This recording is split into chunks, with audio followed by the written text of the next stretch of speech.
Hey everyone, it's your weird and nerdy narrator, Natural Juan again. I'd like to apologize for my long absence as work has been extremely demanding as of late and sometimes it affects my health too. That is the primary reason why I don't seem to make as many videos as I've done before, although I'm trying to find alternatives for this in due time. Anyway, I don't want to bore you with my apologies and introductions, so I'm going to jump on in right ahead to what I've had in mind for this video.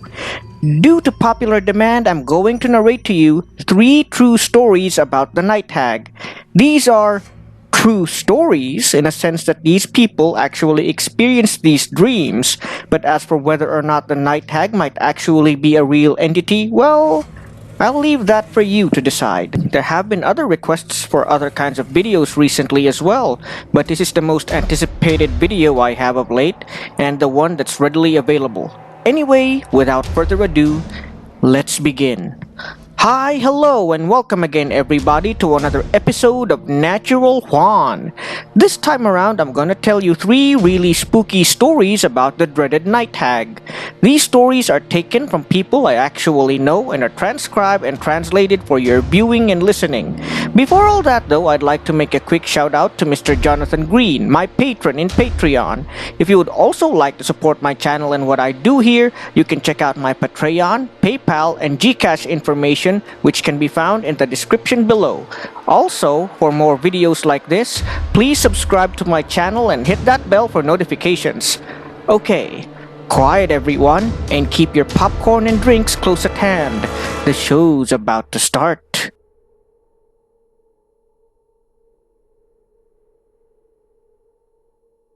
Number 1. The Face at the Window.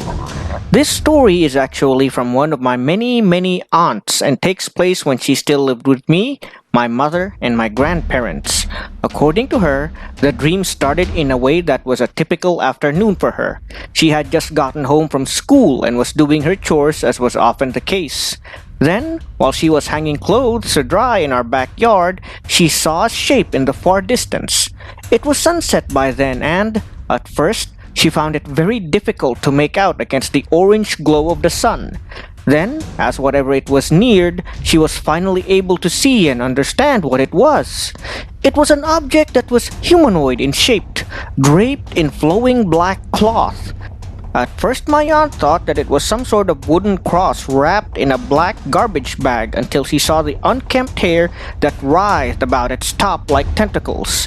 As the black cloth flapped and fluttered in the wind, she then saw the thing's red eyes that peered at her with both malice and hunger.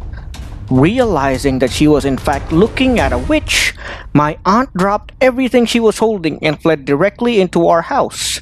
She went into her room and shut the windows, and then hid in a corner as she heard the telltale muffled thump of something landing on the ground. My aunt held her breath out of sheer terror when she finally saw the witch that had come from the sky.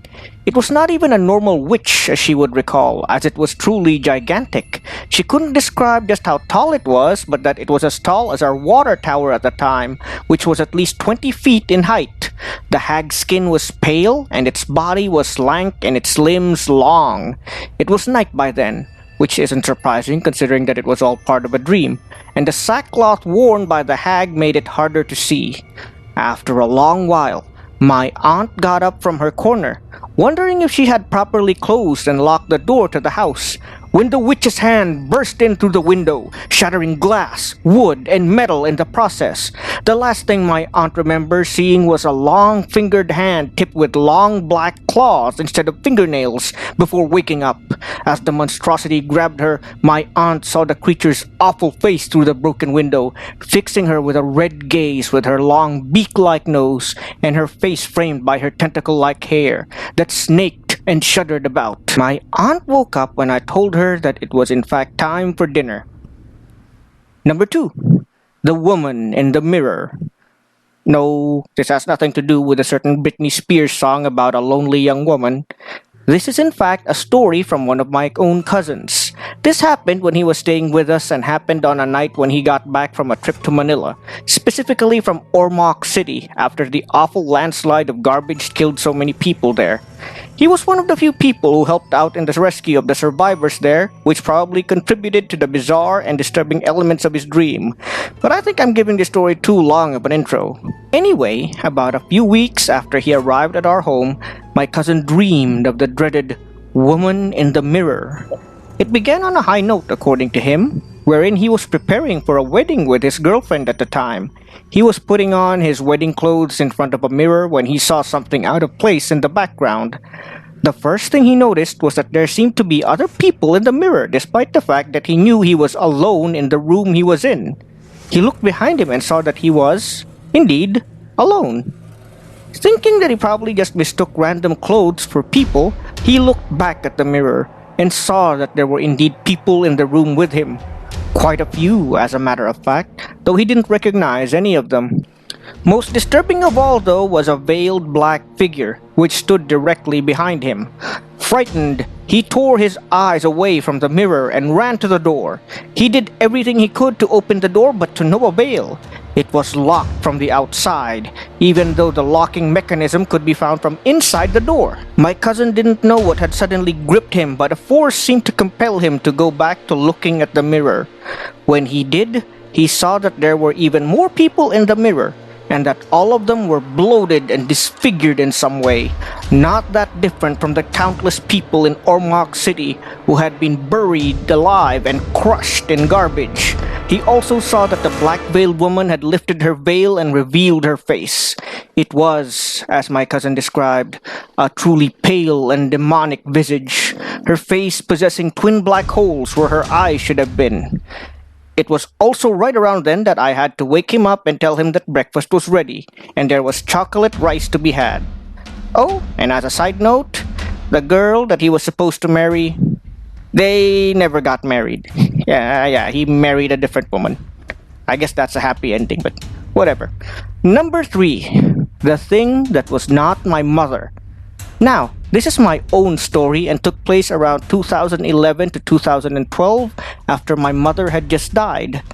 During that time, I was quite a nervous wreck and wandered around my home city in a daze. The night hag came to me often after long hours of walking the streets like a zombie. While I rested at home, or at least tried to, the night hag would come, often imitating my mother at first before revealing itself to be a horrific monster by the end.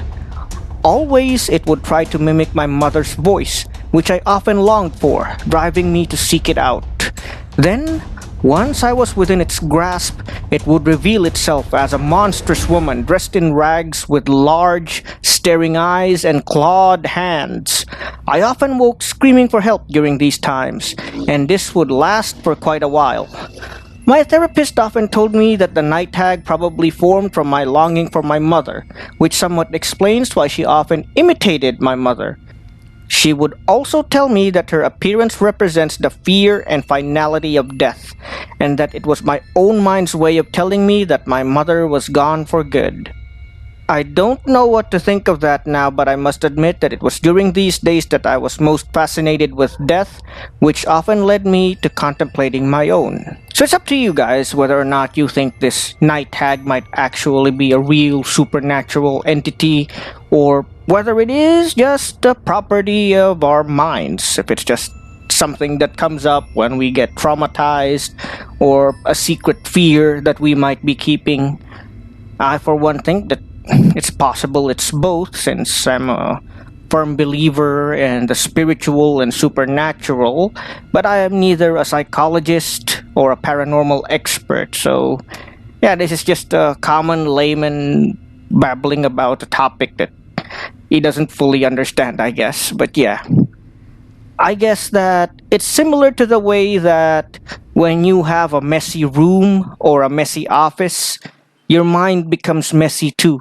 So I guess that when you're, troubled of mind and spirit, maybe there are these things that'll come to you during those times and give you trouble. Well, anyway, again, it's up to you. If you're having problems with her, 2 things that I'd advise, and it's up to you what you want to do between them. You can see an actual psychologist or psychiatrist who can help you, or you can seek out a local holy man or preacher who can probably provide you with the right prayers. But most of all, try to organize yourself, and maybe she won't bother you as much. That's another thing that I found out after I went to therapy. The more I organized myself, the less she became an issue to me. So anyway, that's it for this episode of Natural Juan. If you would like to see more videos like this, please don't hesitate to subscribe to my channel and hit that bell for notifications. Also, if you're interested in supporting my channel and what I do here, you can check out my Patreon, PayPal, and Gcash information in the description below. Natural Juan